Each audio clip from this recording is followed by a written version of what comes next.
When, at the end of House of the Dragon, Episode 1, King Viserys shows his daughter Rhaenyra, the ancient prince who was promised prophecy inscribed on the back of Aegon the Conqueror's dagger, suddenly all of Daenerys Targaryen's decisions from Season 5 through 8 of Game of Thrones, and the resulting chaos that ensued, seemed almost inevitable.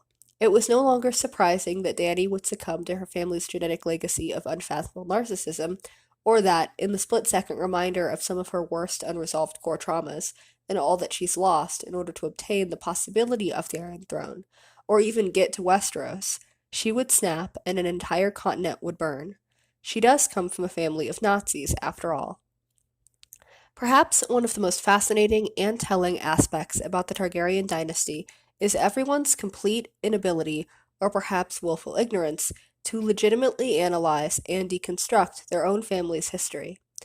By Viserys showing Rhaenyra Aegon's dagger, he's directly implicating that, up to that point, for the last 5 generations of Targaryens born, everything, from the slavery to the unconsensual polygamy, to the incest, to the misogyny, to the dragons, to Aemma Arryn's brutal death, has been in service to this warped and morally bankrupt idea that the Targaryens, solely based on their genetics, are uniquely blessed demigods set apart from anyone they deem of less inherent value than themselves, destined to save the world and rule as absolute monarchs, based on their Valyrian features and their ability to telepathically and empathically communicate with and ride dragons.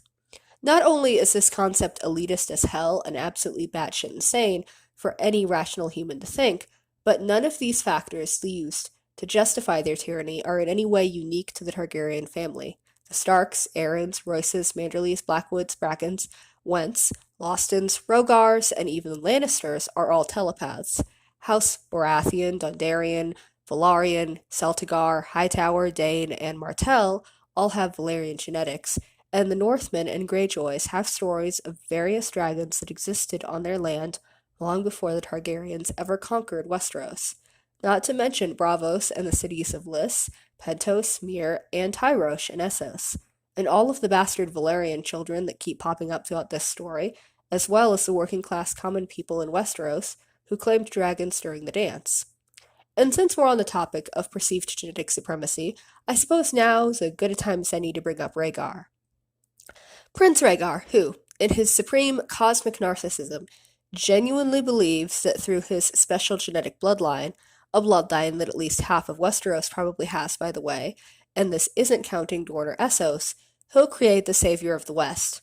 Said another way, Rhaegar is on a eugenics quest to create the perfect master race baby, who, by the virtue of their very existing, is somehow supposed to save the world, and he obviously does not care who he steps on or hurts to achieve this goal. It should come as no surprise at this point that I don't particularly like this fan-interpreted idea that George R. R. Martin is trying to imply the R plus L equals J debacle as a wholesale love story a la The Princess Bride. Not only would this be a complete divorce from the overarching core themes of feminism and anti-war ideology present throughout the As Long as Ice and Fire universe, but this would also mean that the author is fundamentally stripping the agency away from two of his core female main characters within the narrative of their own stories, independently of Rhaegar, on top of putting forth an incestuous, adulterous, bigamist, insane, 27-year-old child groomer and probable rapist as the ultimate hero of this epic story. Somehow, that doesn't sit well with me. Not to mention that if you're going with the idea that this is a love story, it's a pretty strange one, considering after the Harrenhal tournament, Rhaegar goes off and fathers another child with his legal wife, before kidnapping, potentially grooming, and possibly raping a 15-year-old girl he maybe spent one afternoon with an entire year after the fact. Ironically, the worst part about the fallout of all of this is Dany. Dany, who is the last Targaryen. Dany, who is simultaneously presented as both the potential savior and ultimate destruction of the Targaryen dynasty.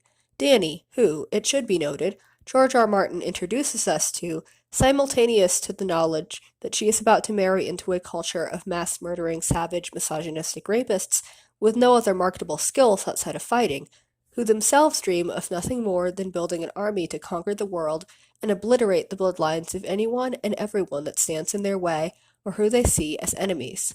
Somehow, I don't think that marrying the mentally unstable, traumatized teenage dragon queen with 3 literary stand-ins for nuclear weapons at her disposal is the to the most powerful, bloodthirsty Khal in the Great Grass Sea was a mistake on George R. R. Martin's part. What's truly sad is that the Iron Throne and conquering the world isn't even Dany's dream. Dany dreams of lemon trees and peace and love and a big house with a red door she can feel at home and truly safe in.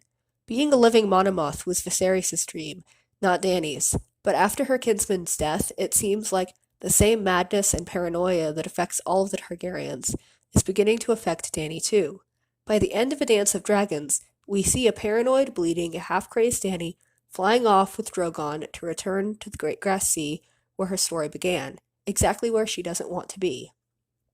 If I look back, I am lost, Dany reiterates countless times throughout her narrative in A Song of Ice and Fire, but looking back, dealing with her trauma, taking legitimate accountability for the pains she has caused people and the political and socioeconomic dumpster fire she's left of Meereen is exactly what she needs to do to truly heal from her own past and her family's generational trauma. It is what will ultimately determine if she's a hero or a villain, a conqueror or a queen.